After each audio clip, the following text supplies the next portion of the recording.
We know that when our body doesn't get the nutrients it needs through nutrition, it will pull minerals and nutrients it needs from elsewhere in the body, which is most often our bones. A couple years ago, we interviewed Dr. John Neustadt about osteoporosis and bone density and the problem with bone density scans. At the time, every 30 seconds somewhere in the world, somebody with osteoporosis was breaking a bone. Globally, at that time, osteoporosis was second to cardiovascular disease as a health concern. Welcome to Salad with a Side of Fries.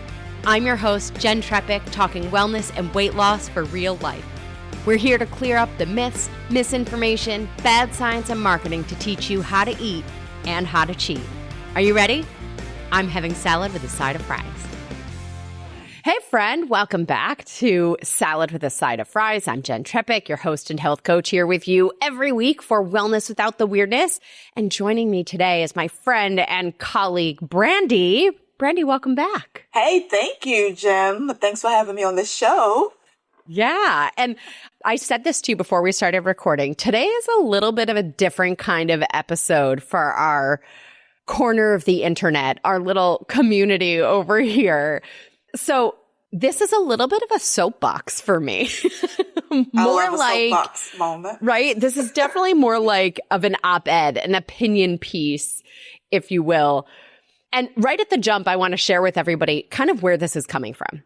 So first, one of the top things people ask me about is GLP-1s. And people make a lot of assumptions about what I think of GLP-1s. What I think of people taking GLP-1s. And most of the time, they're wrong. And so we'll set that record straight a little bit. Second, I talked about this in my book, and we've talked about it, on the show. But the wellness world has gone off the rails, and that just continues. We see looks maxing on the internet and social media and skinny talk. And we talked about it the other week with Abby Sharp. And yet I'm also really frustrated with the people who are attempting to call it out. And then that leads me to the third piece of this, which is I was having a conversation with a friend about these things a few weeks ago. And she was just like, why don't you do an episode about this? And I thought, well, I have my book, and kind of every episode of this podcast is designed to sort of like combat it. And I'm working on a written piece to submit to some major publications. And yet more and more, I am finding myself screaming, like, I feel like I'm screaming the house is on fire and everyone just keeps running inside. You're laughing. Yes. So my hope is that with this kind of op-ed of a conversation, that it can help us pause before we run into the house that has billows of smoke coming out of the windows. What do you think? I like it. All right. Before we get to it, by the way, I should remind everybody, you also work in this space. You are a plant-based chef, and you do a lot of diabetes education and that kind of stuff. So I am thrilled that you're here because I know you will also bring some perspective to some of this stuff, because we also work with different populations. Yeah, very true. And then, like you say, the GLP-1 question comes up a lot, especially with the work that I do. And of course, as a chef, I'm always encouraging people to do this through food, like activate the GLP-1s in the body through food, right? So that's always yeah. So before we get too far into it, let's tell our Hub members what they're getting. So friends, the Happy Healthy Hub. Are you a member? Because our members this week, their recipe is for citrus poached salmon with asparagus. A client said to me the other day, he was like, I am so sick of chicken. And so that inspired me with this recipe. It's also very easy to make, great as the weather is turning warmer. So if you want this recipe, be sure you're a member of the Happy Healthy Hub. You'll go to asaladwithasideoffries.com/membership for just $12 a month. By the way, you could also prepay a year and get 2 months free. So then the whole year is $120. Are you kidding? Okay, here's what you get. You get a recipe every single week, curated articles and discounts from me and my partners, expert interview episodes in full video, including some behind the scenes content, access to the community board where we can interact, ask and answer questions. You also get priority in your requests for nutrition nugget topics and suggestions and so much more. It's also really, it's the next best thing to working with me in my signature 12-week coaching program. So if you're ready to level up your health, support this podcast and everything we do so that we can keep doing it together, go to asaladwithaside-of-fries.com/membership. Or you can just click the link in the episode notes. From there, you'll click subscribe now, follow the prompts to enter your payment info, create your login to access the hub.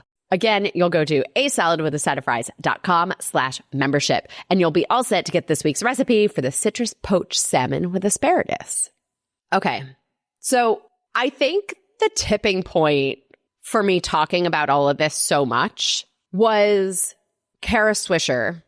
So for those who don't, Kara Swisher is a reporter and a journalist, and I have loved her for a very long time. Like, fangirl, listen to everything she's done since she started podcasting. And she really focuses on mostly tech was always her beat. And then because I worked in finance for years, right, even when she would sort of get into that, like I appreciated what she would say about some of these people who I had met or knew about. And then in my fangirl love, she stepped into my space, our space, Brandy. And then I was like, maybe this is what they mean when they say you shouldn't meet your idols or whatever that phrase is. So when she started to get into this, I was like, oh no, we are not doing this justice. And in fact, I am sitting here listening to your podcast episodes. So she had 2 podcast episodes that are promoting or were promoting her documentary or mini series that was airing on CNN. It was called Kara Swisher Wants to Live Forever. And when she kept kind of mentioning it over the last year, I would say, I was like super hopeful because I also, especially around the launch of my book, Uncomplicating Wellness, I kept talking about how like the tech bros aren't your wellness guru. Yeah. And so, right. And so I was like, oh, thank goodness. Like Kara's going to call this out. Right. And in the book, it's all about the bio stack over the biohack. And I'm like, great, she's going to draw attention to all of this stuff. And then I heard these 2 podcast episodes and I was screaming at my phone. And then in preparation for our conversation today, I watched, not every episode is out yet. So full disclosure to everybody, we're recording this before every episode is out. I think it's 4 of them that are out so far. Okay. So, Brandy, before we go any further, like, what did you, I know you did a quick look up of Kara Swisher because you're not super familiar with her. What have you seen or learned in your quick look? Well, the quick look, especially in regards to the docuseries, so to say, is that it seems like there was a mixed kind of split reviews around her kind of coming a little bit for like the wellness, we'll call them the wellness peddlers, right? And when I say well, she calls them grifters. Grifters, yes. Yeah. Like the people who are just like pushing supplements and convincing you to go on a carnivore diet just because it feels good to them. And then also her stances, we opened up the show about GLP kind of one, how she actually was pro them. Yeah. So that was like the gist of kind of the quick kind of search that I did. Yeah. Yeah. So I made some notes because here's what sort of really drove me nuts, right? So in the first episode that she did, it was on April 9th, and she called it Wellness Grifters and the Real Science Behind Longevity with Dr. Eric Topol. I like him. Yep. I thought he was great. So his book, by the way, is called Super Agers, an evidence-based approach to longevity. And I agree with him a lot. Like most of what he said. And at the same time, there's so much missing from this conversation. And now I can appreciate you're not going to fit every single thing into one 45-minute, hour-long episode. So like they talk about a lot of like breakthroughs. And at the same time, there's a lot that's clouding all of that. So they decipher health span versus lifespan. I'm like, hell yes. You know, I love that he said there's not as much inherited as we once thought. And really, I wish he had phrased it a little bit differently. But then again, that's how I phrase it. So, you know, not everybody can be right. But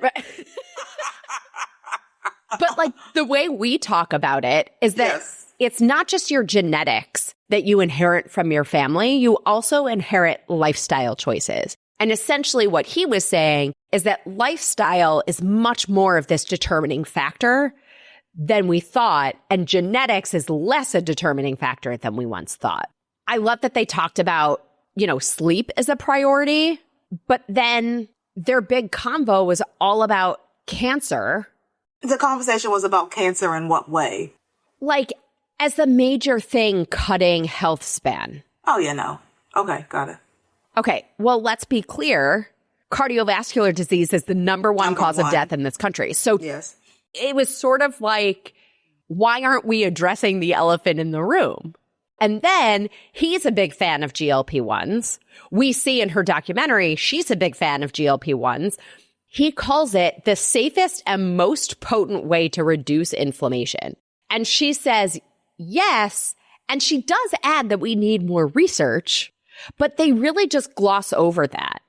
And so I want to come back to the GLP-1s thing because I feel like that's going to take us down a little bit of like a rabbit hole. So we'll come back to that. Then she was talking about, you know, where they were talking about supplements. And like you said, she's calling out all the people who are selling supplements. Do you recommend supplements in your work? Or do you talk about them with anybody? Not a lot, honestly. Only because I'm always thinking about how do we get the most stuff from food. Of course, like if you need some type of supplement, yes. But idealistically, we want to be getting, within reason, we can have the conversation about food, soil, quality, not going to get the most, blah, blah, blah. We know we can go down that rabbit hole. But generally speaking, and especially when we talk about just random supplements that people are saying, like how everybody's now on collagen. This is like the new thing. Everybody's like, let's just take collagen ad nauseum. So yeah, so I would say no, just randomly. But if you're intentionally taking supplements for some reason, I'm open to that. Yeah. And like I work with supplements. I have a chapter in the book on supplements. Yes. And, you know, it's funny. They say, you know, there's a lot that's never been proven and some have research, and it's like, no, there is a lot of research here. There's certainly not as much research as there is on pharmaceuticals. Because look at the profit margins that are happening in pharmaceuticals. I mean, they don't even allow, but the FDA can't even regulate supplements, you know, so that So they do. Yeah. There's an act of the FDA called DSHEA, DSHEA. And what it regulates is what you can say, the claims that you can make. And it also regulates that what you say is in there is in there. Now, just like everything with the FDA, it is near impossible to enforce the regulation. Yes. But there is zero conversation of any of that. And one of her things, they basically, and he says this, the number one red flag is someone selling something. And I'm just sort of like, no, sir. Like, the red flag is somebody selling you something that's not worth its salt or that's not backing it up with information. And yes, if they are selling you something as the be all end all magic thing, 1,000%. But like, it's sort of silly to me that because like, if you take the other side of it, right? And think that because doctors aren't dispensing the pharmaceuticals from their office, that they aren't making something off of that relationship. The entire medical school is funded and taught around pharmaceuticals. Like, and that there aren't grifters in the pharmaceutical space. Like, hello, opioid crisis in the Sackler family. Okay. So I'm just sort of like, if you're going to call out one side, you got to call out the other in a way that's understanding that neither one is the enemy or all bad, and neither one is the magic answer either. Yeah. I mean, it's just so interesting to me that we had this conversation, or they had this conversation, but they're not sort of carrying through on the rest of the thought. Like, I will implement wellness programs in doctor's offices. And we talk about selling supplements through a doctor's office. Well, which is the bigger malpractice? To make a recommendation that they eat fish, take an omega-3, and then not make sure that what they're taking is a quality product and sending them to the aisles of the vitamin store or GNC? Like, isn't that a bigger problem? Right. Then, and not for nothing, I mean, there are some supplement companies that people are making more, but you think the few dollars that they're making on that one bottle, you know what I mean? Like, just the perspective just seems off. Yeah. And then they talk about how the real longevity factors are things in lifestyle. And then here's the kicker. They say, but you don't have to market that. Okay, so to roll that back. Right. So he says the real longevity things are lifestyle, but you don't have to market that. And I scream at my phone, yes, we do. Yes, we do. Yeah. Literally, you and I would not have a career if we did not have to market lifestyle. Yeah. If you taught in med school lifestyle medicine, right, we wouldn't need to market lifestyle. Our doctors could be paid for helping keep patients well, but that is not the system. And by the way, like, that is in fact exactly what we have to do. Yes. That's an interesting position. Like, my jaw's on the floor, like, as I'm listening to this. And so then they talk about peptides and things like compounding pharmacies. And they agreed that, like, injections over the internet, you know, and I agree, there's a lot on some of these peptides over social media that have really gotten out of control and that we don't really know what people are getting and certainly need a lot more research on a lot of them. But it's just, I don't know, like, my favorite part too, they're like bashing the supplements and the whole thing. And then it goes to the ad break and she's doing a host read ad for Groons. Like, come on, girl, make it make sense. Oh, I love you, and you're making it real hard. Oh, my. I'm trying to think, you know, they talk about some of like the newer technologies in aging where like some of the testing can tell you when you might end up with like a neurodegenerative disease. Yes. And then he talks about how like you could tell a patient that, and some will be responsive and interested and make lifestyle changes, and some won't. And I'm like, bro, you just said that lifestyle doesn't need to be marketed. Doesn't need to be marketed. Now you're saying, right? Yeah. And like, why as a physician do you not see it as part of your role to help the person sitting in front of you see the importance of doing the lifestyle things or caring? I've literally asked doctors this, and the response that I've gotten from them is that they don't believe that the patients will do it. They don't have the faith that the patients will do it, so they just don't bother to let them know that is an option.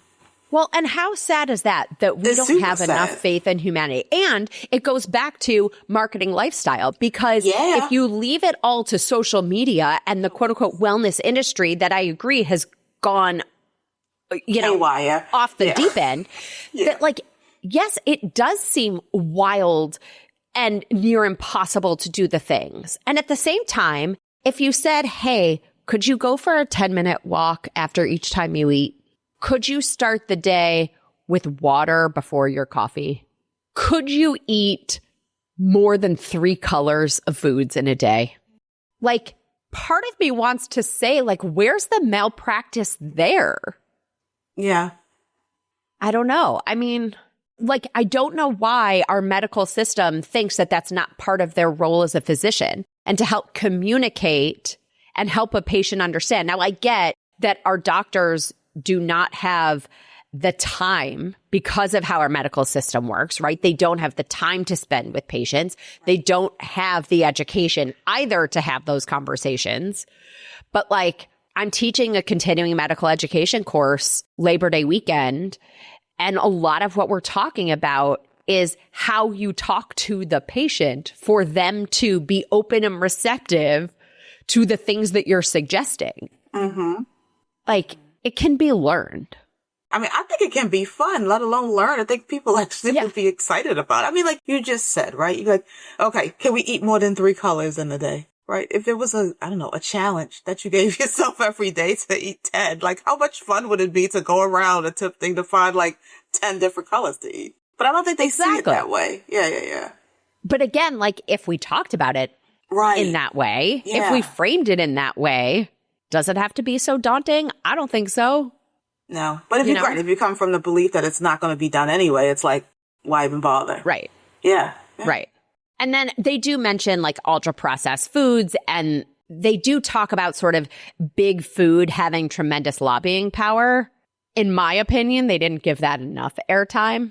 So then that brings us to, to your point, by the way, on supplements, like they also acknowledge like some supplements can help, and absolutely food first. Like we always say, food first. You cannot supplement your way out of every other lifestyle choice, you know. So then the next episode that she did was with 3 guests. So first was Dr. Jeffrey Swisher, her brother, who's an anesthesiologist, Katie Couric, because Katie, her husband was diagnosed with colon cancer, and then she did a ton of like educational reporting and kinds of things around that time and after, and she still does a lot of that. And then Amy LaRocca, whose book is called How to Be Well. And again, they focused on cancer, and they talk about the issues being sort of the medical doctors profiting from supplement lines.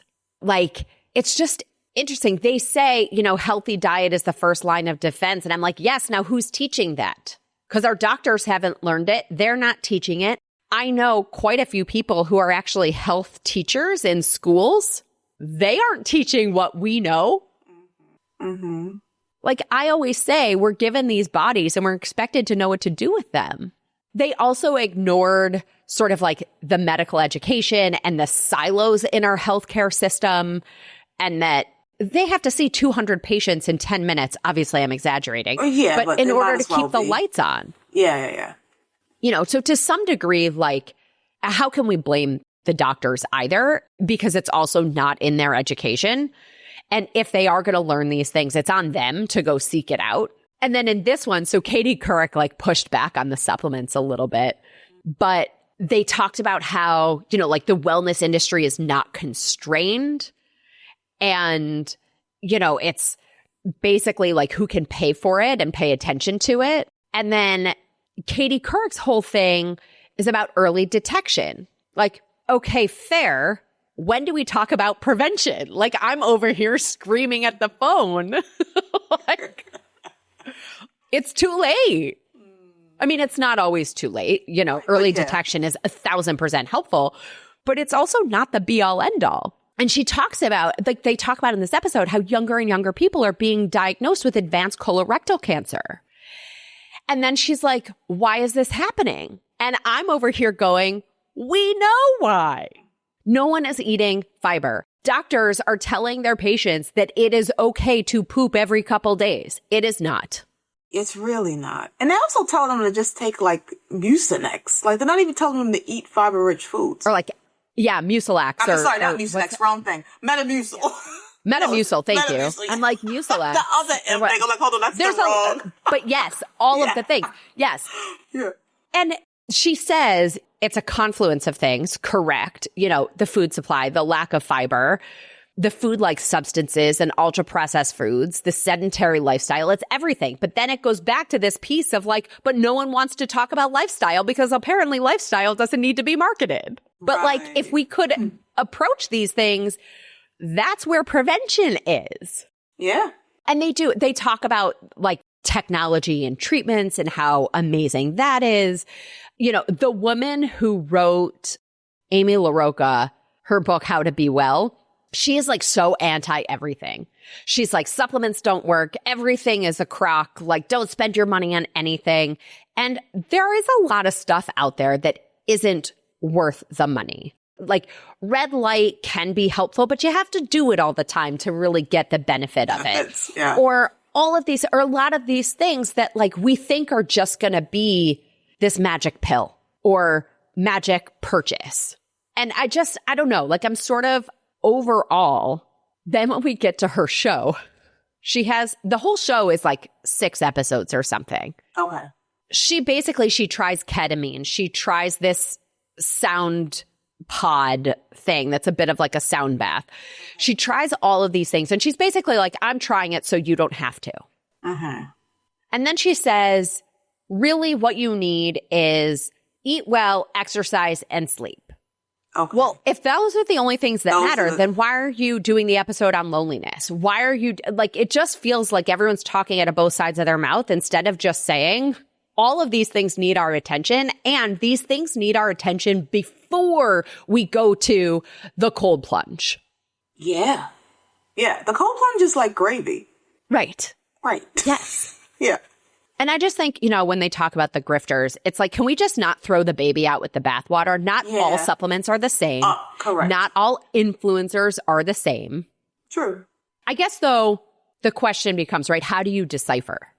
I'm going to tell you, I think it's hard because, as one of my favorite doctors says, and I love using this quote from Dr. McDougall, he says people are always looking for good news about their bad habits, right? Yes. And the beauty of like that quote is that it's very true, but also because the internet gives us access to literally a plethora of people who will justify what it is that we're seeking. And unfortunately, it's really challenging to determine, like, where do we go? Because most people make these decisions based off of how it feels, not based off of the reality. It's like we're trying to justify the things that feel good to us versus the things that we know make more sense. Because most people are making these decisions from a place where they're not fully well, right? So you also have to take that into consideration too, that they're dealing with that. And I think it's kind of hard I don't even know how to tackle this, but just knowing that if everybody was starting at the same level, it would be different. But this is so much deeper than just the food and the lifestyle. And there's so many layers to how do we tackle it. Right. And I think that's the piece too that is so missing in all of these episodes is like, where are the conversations about our food supply? Where are the conversations about the food lobby and the pharmaceutical industry, and the pharmaceutical companies or the health insurance companies owning the benefit manager companies that are then buying up all the pharmacies, and then our doctors not having any time or learning anything about the lifestyle pieces to talk to people about. Like, essentially, one of the big conclusions is how to live long, how to expand health span is don't be poor. Right. And it's funny you said, it's sad, but I was literally just saying in my brain, I was thinking it's like, unfortunately, how the system is set up is that longevity and wellness becomes a luxury when really it's a birthright. But unfortunately, when it exists within a system of capitalism, right, it becomes really challenging to, have some types of checks and balances where you don't come to that conclusion, which is ridiculous. Yeah. And I don't think that capitalism is inherently a problem. It's not either because because there's so much innovation that comes because of capitalism. And I want to be very clear. I love capitalism. Right? Don't we all? Right? Love capitalism. Not against it at all. The challenge I do have at times is the commercialization of things like health and wellness and good quality of food and those types of things that unfortunately your social economic status does play a role in the experience that you have.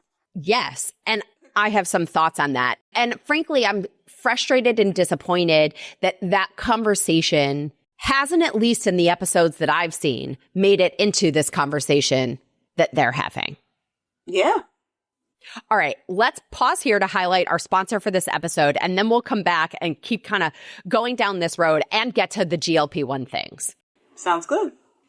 Thanks to our sponsor, BetterHelp, for supporting Salad with a Side of Fries. On this show, we talk a lot about ditching that all or nothing mentality around food, around fitness, around our daily choices. One meal doesn't ruin everything, and small, consistent steps in the same direction lead to huge distance over time. That is more important than perfection. And at the same time, that black and white thinking can also show up in our mental health too. We wait until we're really struggling to ask for help. Like, it's almost as if anything less than a full crisis doesn't count. And that's why I really want you to know about BetterHelp. BetterHelp makes it easier to start therapy. No waiting, no all or nothing commitment. You take a quick quiz, get matched with a licensed therapist, and communicate however works for you, if that's phone or video or text. And if the therapist isn't a fit, you can switch at no extra cost. Over 6 million people have gotten help through BetterHelp. With 4.8 out of 5 stars in the App Store, you can feel confident in reaching out. Go to betterhelp.com/sideofries and get 10% off your first month. That's betterhelp.com/sideofries. And we'll put that link in the episode notes for everybody too. Okay. So on that note, where we were before, as far as, essentially don't be poor, because quality food, the ability or capacity to have time in your day for sleep, requires a level of affluence that not everybody has. So I said this in another episode, but to me, the processed foods need to be more expensive than the whole natural, the fruits and vegetables, your beans, grains, actual whole grains, clean, lean protein. But we've also gotten to the point where we're down to it's maybe only a handful of, meat producers in this country. Yeah. And all of this stuff. But there are plenty of countries in the world where it's the processed Western food that's more expensive. Super expensive. Yeah. What do you think would happen then? Magically overnight, we could do something. Yeah.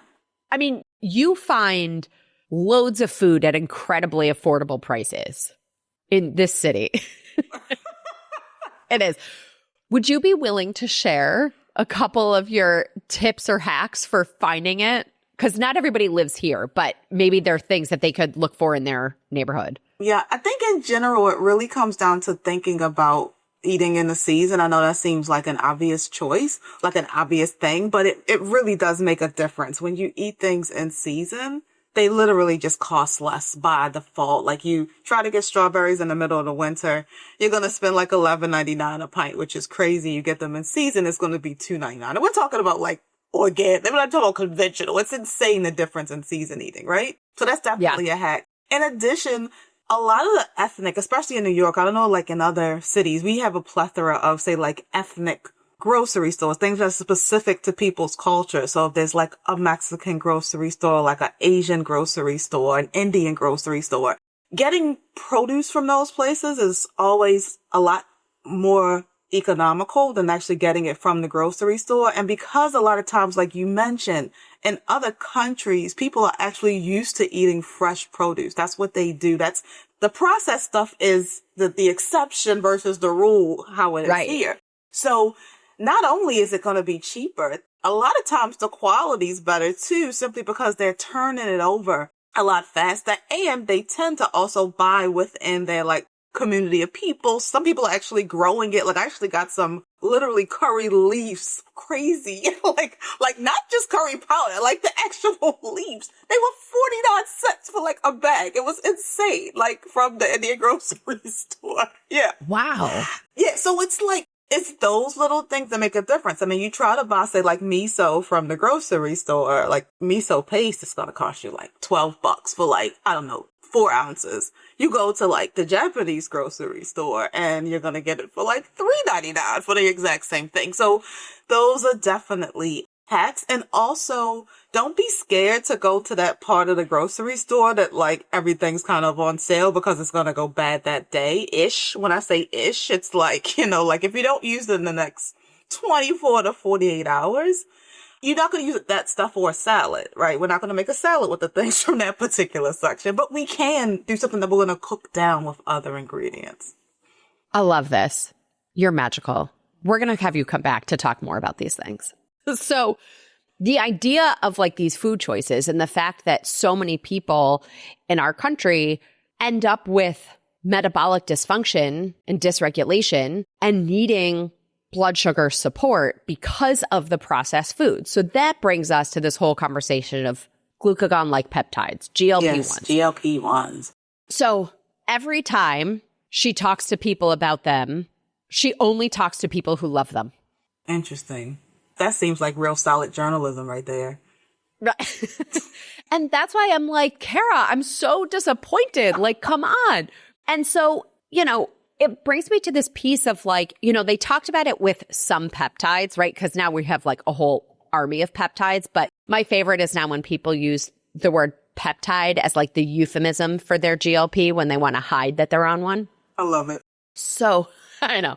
So there is a piece of online dispensaries without adequate medical oversight. She talks about that being a problem with ketamine, but not talking about that being a problem with GLPs. Mm-hmm. And I just think if we're going to apply logic to some things, that same logic applies across the board, but we're not having that conversation. Right. So I think people really want to be careful when they're using them, what dosing they're using them, how they're combining that with other choices. What I see and my hesitation and frustration with GLPs is when they are treated as the be-all, end-all only thing you need. What I love about this, what I love about the whole GLP conversation is that people are understanding more and more that weight and metabolic health are biochemical, not moral. Mm-hmm. And at the same time, GLP is not the only effing hormone involved. Like, there's so much emphasis put on this one, like leptin, ghrelin, PYY, yes, GLP-1. There's a whole host of hormones and peptides in the body that all work in tandem, and hyper-focusing on one doesn't necessarily do us all of the service that potentially looking at some of the others could really do.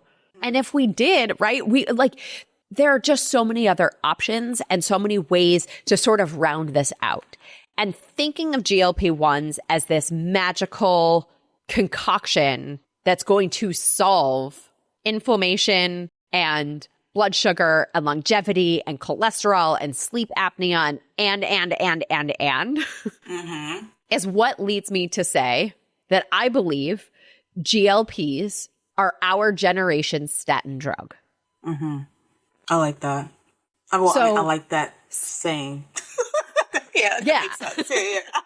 So, and here's kind of how I make this argument. All right. So, mm-hmm. Statin drugs are the cholesterol-lowering medications. I have a bunch of stats on this piece of paper in front of me, and I'm trying to look through the ones. So over the years, it has become, statin drugs are $1 billion in industry, multiple billions of dollars. And heart disease continues to be the number one cause of death. So right now, as of 2018, 2019, so not even right now, as of 2018, 2019, roughly 35% of U.S. adults are eligible for statin therapy. Total use, approximately 47 million Americans take cholesterol-lowering medication daily. 17.4% of adults 40 to 59, and 43 to 47% for those 60 or older. So we're talking almost 50% of the population are on these cholesterol-lowering medications. Between 2008, 2009 to 2018, 2019, so in that 10-year span, statin usage increased by 197%. We have not seen a proportionate decrease in the number of people passing away from heart disease. It is still and always, I pulled stats from the US and globally from 2008, 2013, 2019, 2020, right? Even in 2020, top 10 causes of death. Heart disease was one. Cancer was two. Top global causes of death in 2020, ischemic heart disease is number one. Stroke is number two. Both connected. Yep. Cancer globally is 6 globally. So it seems to me, it's like no matter what we're doing with these drugs, we're not making a dent in the number of people who are dying from cardiovascular disease. Yep. So here's where I get my argument of the GLP-1 is not necessarily this magic bullet and what I predict we're going to see, right? Why is this? And I say it's our generation statin because it's the thing that everyone's going to be on. And right now, by the way, they're talking about GLPs for kids. Again, can we go back to teaching some lifestyle things? Can we go back to making fruits and vegetables more affordable for people? Yeah, having a little bit of outside time versus inside time. Like there are these little things that there's this uptick in things for kids because of, like you say, these lifestyle shifts that no one's talking about. Exactly. By the way, GLP use in the last handful of years. Okay, as of late 2025, early 2026, approximately 12% of U.S. adults, so about 1 in 8 people, are currently taking a GLP.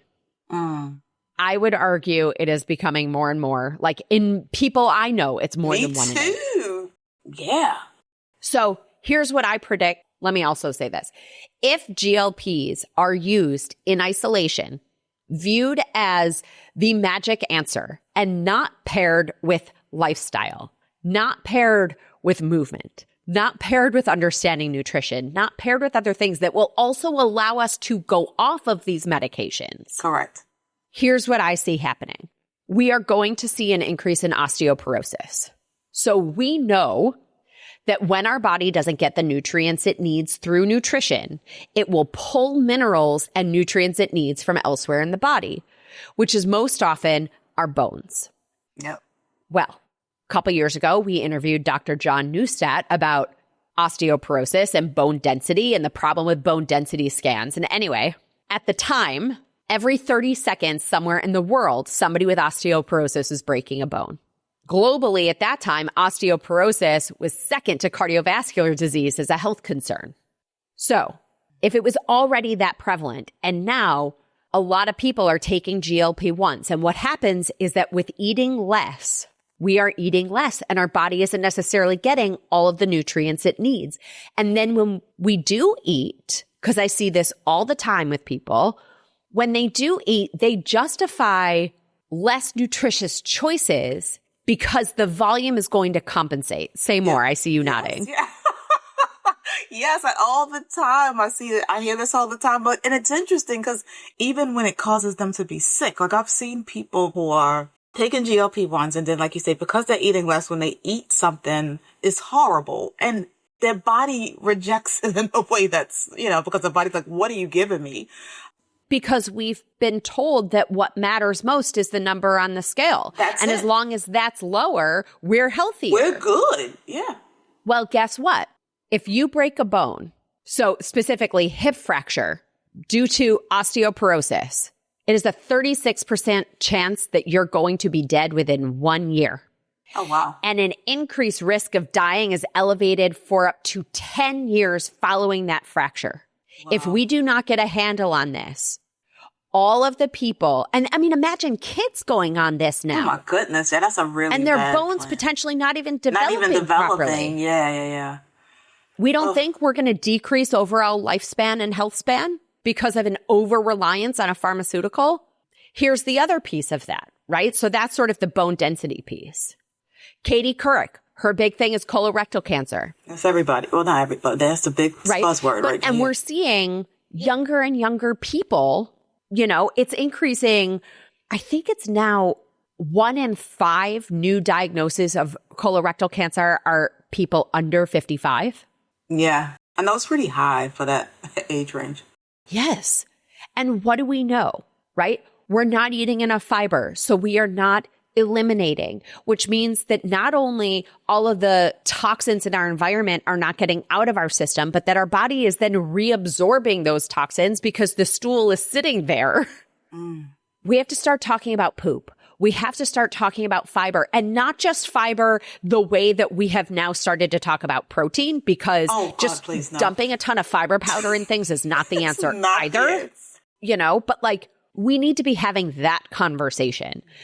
The other piece of this GLP-1 stuff that's frustrating to me is that we're also ignoring research we already have.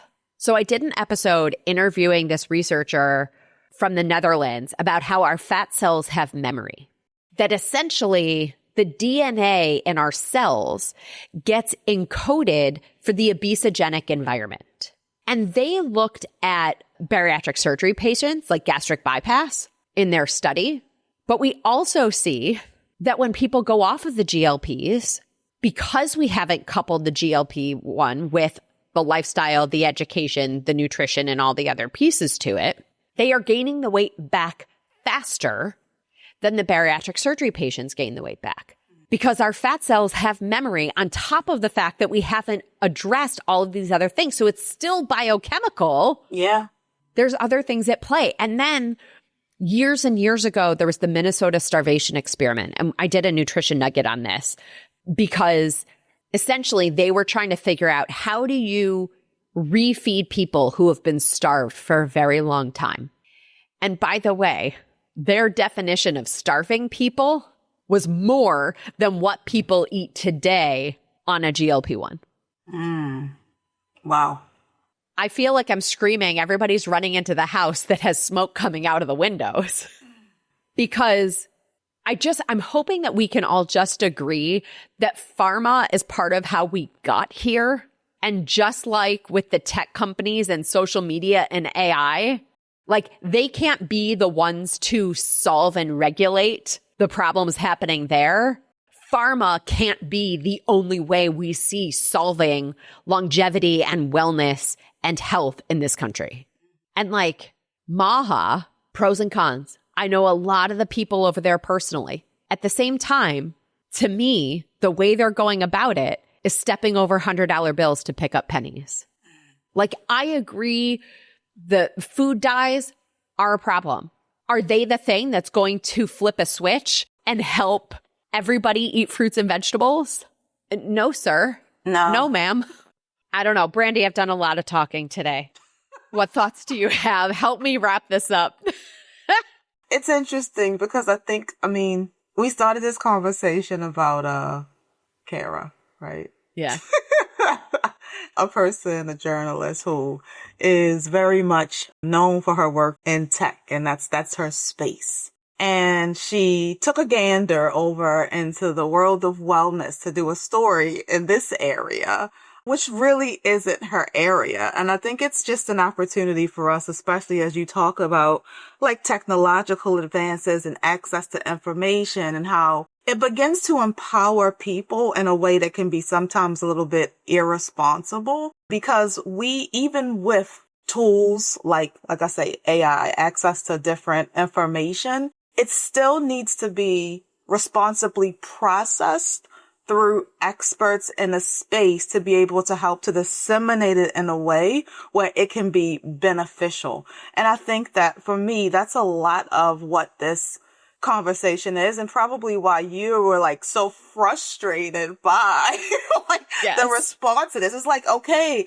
And like I say, because of all this seemingly easy access to information and people, making everything like these wellness influencers and these, longevity bros and what have you. Everybody wants to be an expert in everything because they think they can be, because technology makes them believe that they can. And I think it's important that we remember that we're all uniquely designed. We all have passions and expertise for different things in different areas. And it's best that we stick to those things.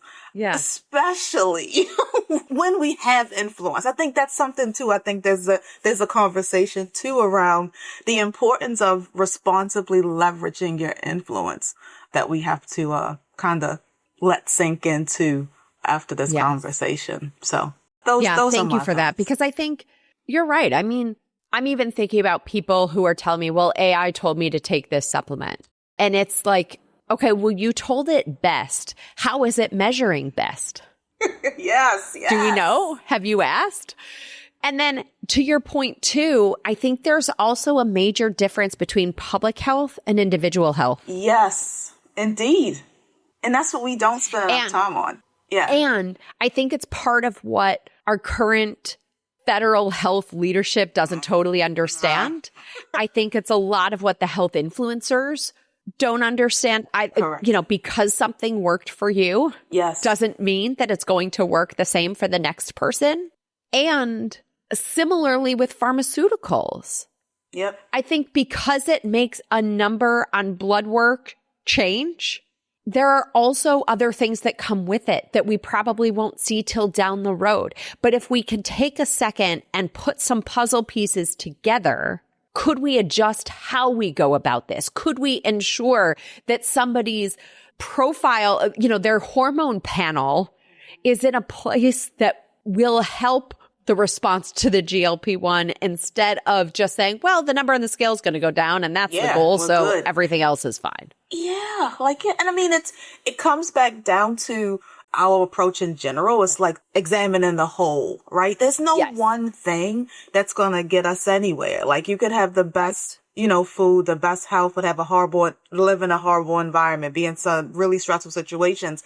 And if we're not addressing the whole, nothing works. And it's the same. Like, think about supplements. You can't just take one vitamin and just go with that because these things are meant to be taken in collection. And so this whole GLP-1 craze is all about, like you say, we're fixated on this one thing that does this one thing in the body, but not realizing there's all of these other considerations. And GLP-1s aren't new, so to say, but at the rate that we're infusing them into society and having people do them, like we don't know what these we've seen short-term negative responses at the beginning, but now they're becoming more widely available. I mean, you make a great point about osteoporosis potentially becoming like a huge deal down the line. And then we start adding these to kids early. So it becomes this challenge when we don't address the totality of things. Yes. And to me, it comes back to that lifestyle, which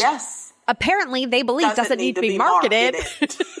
And allegedly. So the bottom line, I think where I land on all of this and what's frustrating is that pharma is over-positioned as the singular solution while wellness and lifestyle is over-dismissed. Yeah. Maybe that's where we put a pin in it for today. All right.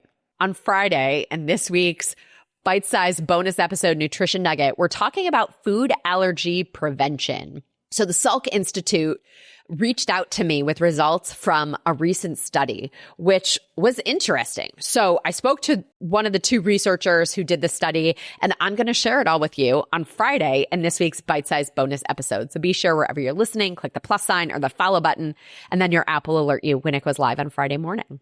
Well, as always, everybody, I'm Jenn Trepeck. Connect with me on all social media. I'm at Jenn Trepeck, JennTrepeck. Website is asaladwithasideofries.com. Pick your platform. Send a message. I love hearing from you.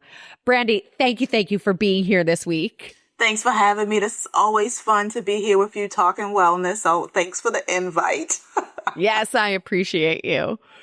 And of course, friends, if you are not already a member, I invite you to the Happy Healthy Hub. You'll go to asaladwithasideofries.com/membership. This shows the support for this podcast, this community, and most of all, your health. On top of access to the community board where we can interact, ask and answer questions, and so much more, you get discounts, curated content, and of course, this week's recipe for the citrus poached salmon with asparagus.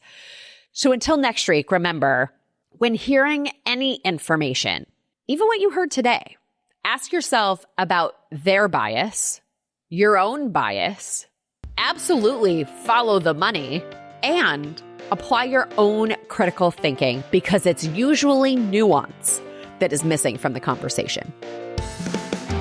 Well, friends, that's it for today's episode of Salad with a Side of Fries. Congratulations for making yourself and your health a priority. Thanks so much for joining us. Be sure to click subscribe or follow on your favorite podcast platform. Share us with a friend, and we'll be back next week.